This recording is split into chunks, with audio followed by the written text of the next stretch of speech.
It's Create Day, my friends. Welcome to my channel. Nothing says summer quite like some fresh lemon decor. I've got 3 easy transformations for you, so let's get started. The first item is this metal watering can that has spent some time out in my backyard just getting all rusted. So it's time for a makeover. I'm going to start by spraying the rusted areas with this Automotive enamel to help seal that in, and then I will give it a coat of satin Rust-Oleum in the color Blossom White.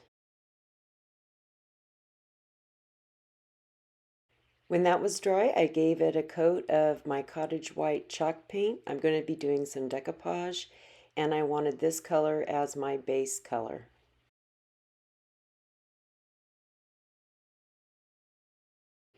I'm using Anitas acrylic paint in the color Espresso bean, painting the handle and the spout, and then that banded area on the upper part of the watering can. I will leave a list of all the items I use in these projects today in the description box.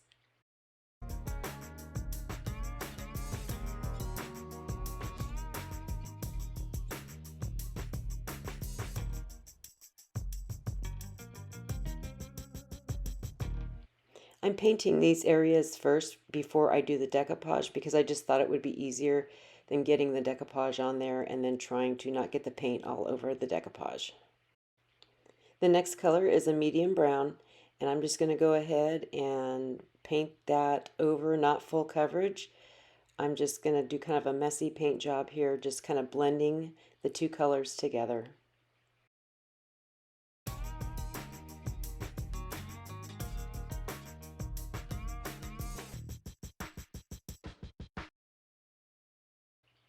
And now I'm adding the color Nutmeg. This will add a kind of a reddish, rusty tone to it. And again, I'm just going to go over, but not complete coverage, just trying to blend it with those other two colors. And so now it's time to start decoupaging on this napkin. This came in a package from Hobby Lobby. It was part of their spring collection.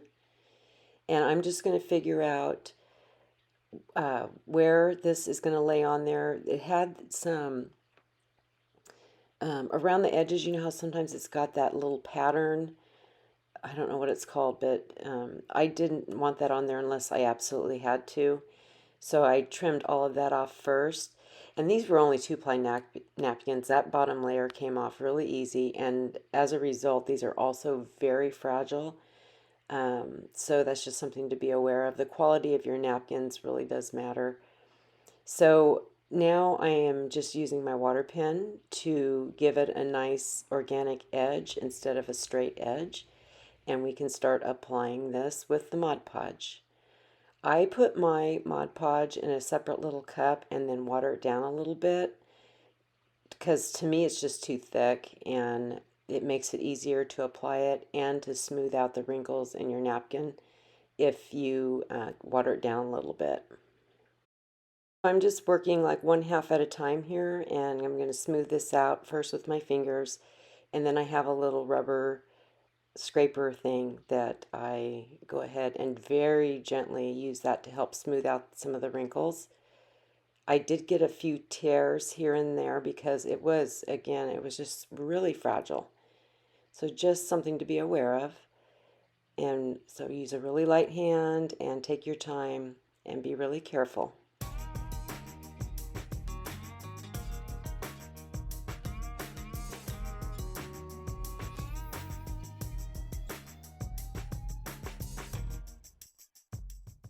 Now for the top section, I did want a straight edge that fits right underneath that lip on the top of the watering can. So I was just laying this on there and figuring out approximately how much I needed to trim off. I did want a little bit to overlap onto the ribbed band because I'm going to go back in when this is dry and cut all that off with a utility knife so that I'll have a somewhat a nice straight edge up against that band that goes around the middle of the watering can. And again, I'm just doing 1/2 at a time, trying to carefully smooth it out and then I can lift up the other end and apply the Mod Podge and repeat the same process.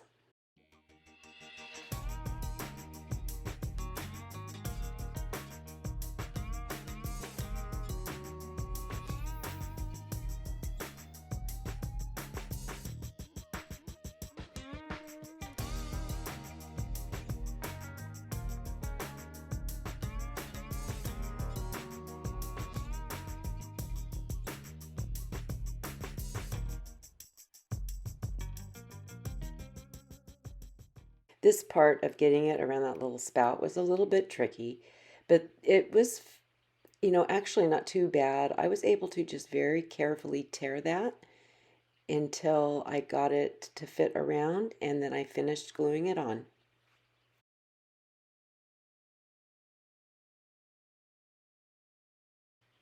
And once that was all good and dry, I just took my utility knife and trimmed off all the excess.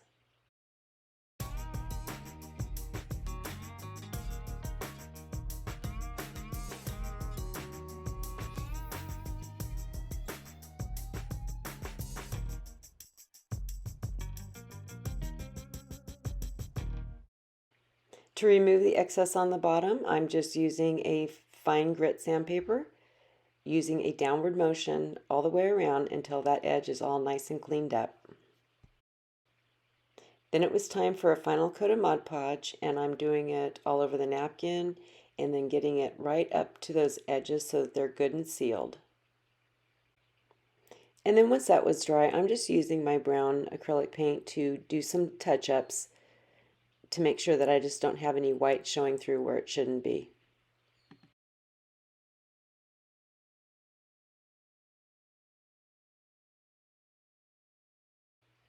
For the inside, I thought it would be super fun to use this nice bright lime green color called Fiddlehead Fern. It actually goes really well with one of the shades of green on the napkin, so I ended up absolutely loving how this turned out. It took 3 coats, so it was a little bit time consuming waiting for everything to dry, but the end result was just what I wanted. So now I'm going to use some waxes on the brown areas of the watering can. I'm starting off with my clear wax, brushing it on and wiping it off.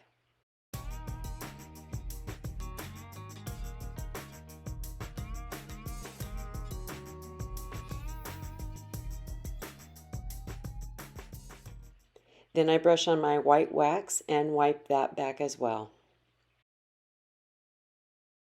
I didn't have any problems with this banded area around the watering can, but when I did this on the handle and the spout, I had a couple of areas where when I wiped back the white wax, it started pulling the paint off.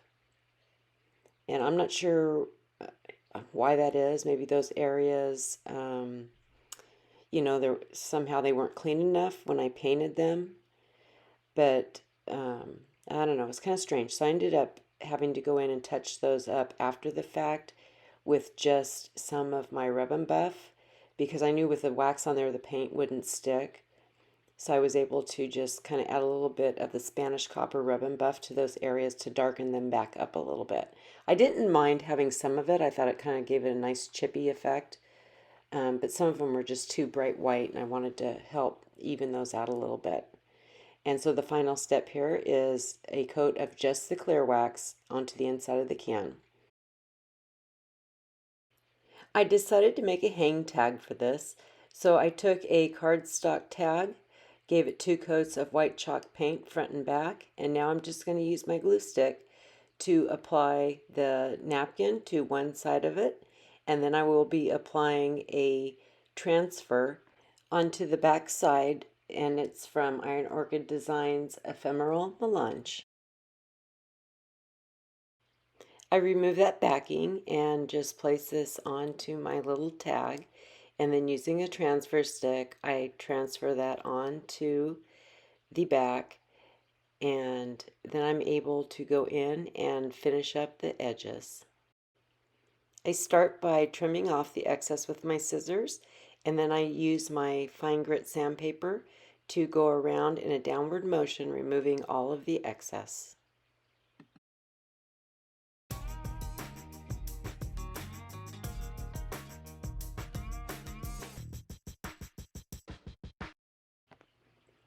I just took a toothpick and poked through that original hole so that I could repunch it with my 1/4 inch hole punch.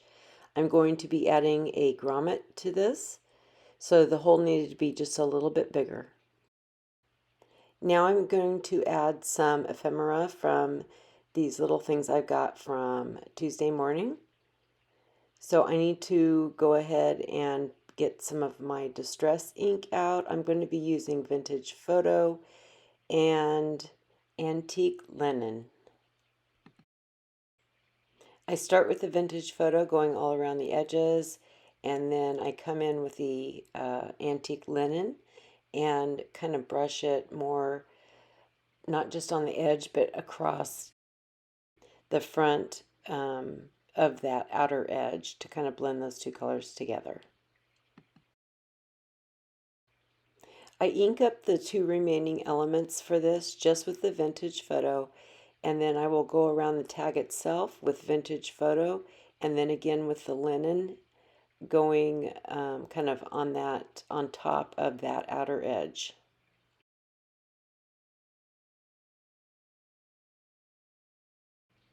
I repeat the same process on the back side of the tag.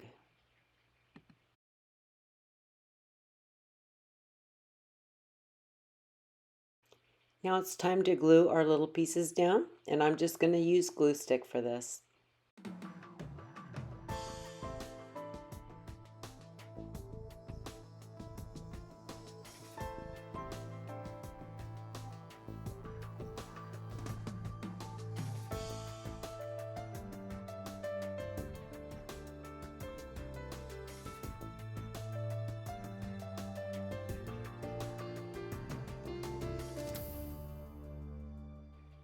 This last little piece is called a decorative brad, but it's not really a brad.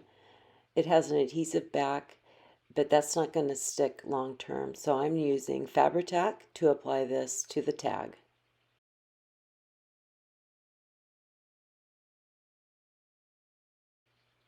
Here's how this looks so far. All we need to do is add our little grommet, and then we can attach this to the watering can. I'm going to use this one that's kind of an antique brass look, and this came in a kit I got from Amazon. I tried to attach this the way the picture instructions showed. There were no words, just pictures, and it showed that you put it through and then put the little back ring on and then press down with this tool, but that did not work for me. I had to take it off camera and hit it with a hammer, and then it went on just fine and looks absolutely wonderful. So now I'm going to string this buffalo check ribbon through and tie that on to the watering can. I will have pictures of all the finished projects at the end of the video. I just tie this in a bow and trim the edges up, and we are ready to move on to the next project. Now onto this little colander that I got from the thrift store. I'm going to start off by cleaning this up really well and then giving it a coat of my Blossom White spray paint as a base coat, because I'm going to actually paint this with chalk paint in a color called Summer Porch. I really like this color and I wanted to use it, but honestly, spray paint is the way to go. If you can find spray paint in the color that you want, it's a lot easier, it's a lot faster. This took 3 coats and it was extra time consuming because I had to keep making sure that the paint wasn't gumming up the little holes in the colander. Once it was dry, I did a coat of my polyacrylic sealer in matte finish. I have this in a spray paint, which would have been a lot faster, but it's a gloss sheen, and I wanted a more matte finish, so I went ahead and hand painted this on there as well. The final touch is that little buffalo check ribbon that I used on the hang tag on my watering can, and I'm just going to wrap that around, tie a little bow, trim the edges, and this little piece is done. My last project is a book stack. This will be my first book stack I've ever made. So I've got 3 paperback books that are approximately the same size, and I'm going to start by just tearing off the covers and over the spines of the books.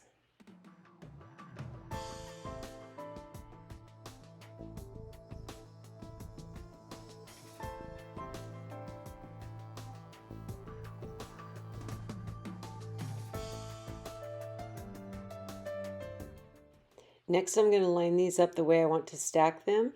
And the one that's on top, I want to be able to paint. So I'm going to tear off some pages until I get to one that doesn't have a lot of writing on it. So there's that much less to worry about showing through the paint. I'm using hot glue to attach all of these books together.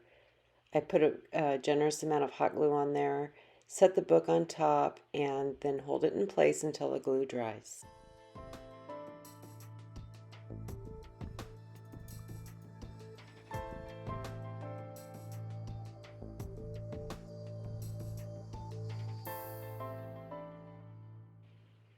I'm using Cottage white chalk paint to paint the top of the book stack.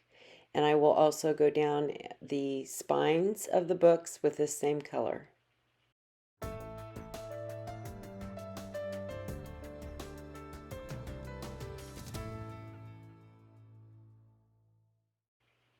Once that paint was dry, I am ready to go ahead and do some decoupage on top here with that same lemon napkin. But I also wanted to tell you that by painting that top piece, the edges did curl up a little bit. So I remedied that by just using some glue stick and pulling it up and applying that onto the page underneath it. And then I pressed it down and let it dry, and that fixed that little problem.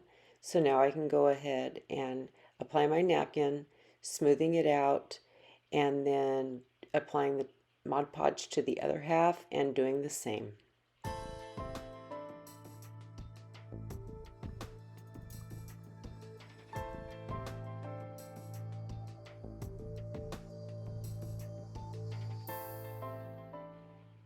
And here again, once it's dry, I'm just going to remove the excess with my sandpaper, moving in a downward motion around the book.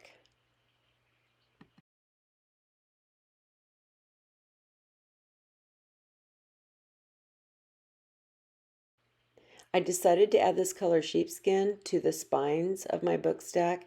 It's an off-white, but it has a little bit of a yellow undertone to it. So I thought that would look very fitting with this particular color scheme that I'm working with. Next step was to go back in with the Mod Podge over all the edges and make sure they're sealed well, and then cover the entire top of the book stack.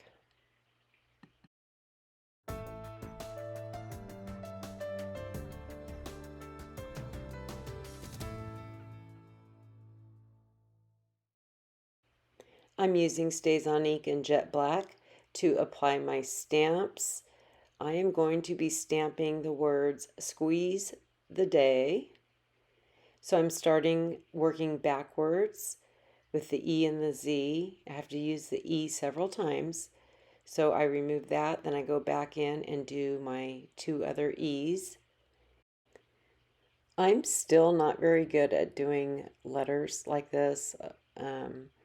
I guess it just takes practice, or you just have to naturally be really good at it. It didn't turn out too bad, but for starters, the Z is a different font. There were two fonts on the same page of letters. This was one I think I picked up at Michael's, and I picked the wrong Z. So he's different, and the spacing isn't perfect, but I managed to get it all on there, and it's not too bad. I just need to practice a little more because one of these is not like the others. So next up, I'm going to take that Distress ink linen and run that around all the edges of the book stack. I even go ahead and run it across the pages horizontally. I just want to add some age to it. And right there, I just squirted some water on my little ink pad because it was kind of dried out.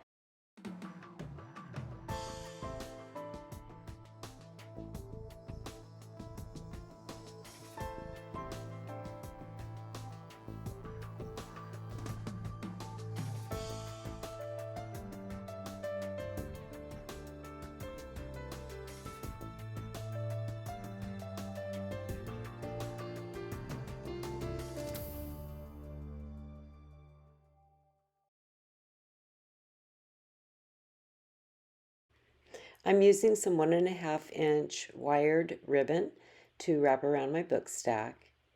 I will wrap this around and hot glue it on the back.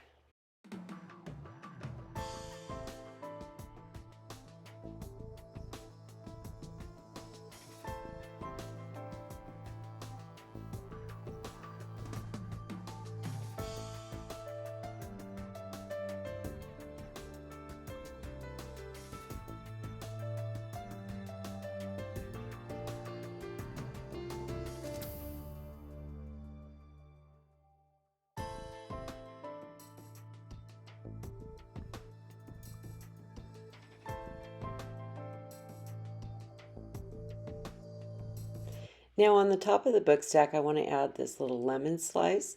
So I'm just going to go ahead and drill a small hole in it so that I can attach a piece of twine. The one I'm using is like a cream colored twine. And I'm going to pull that through and then tie that onto the ribbon on my book stack.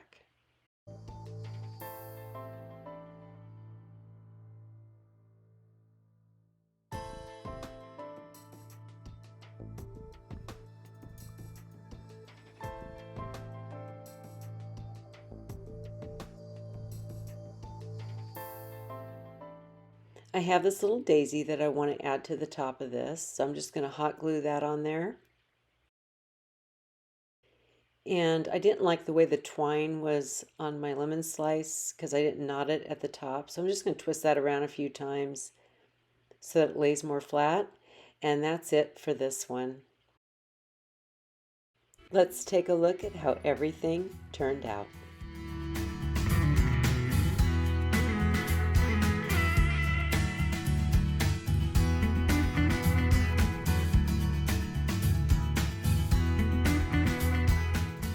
Thank you so much for stopping by today.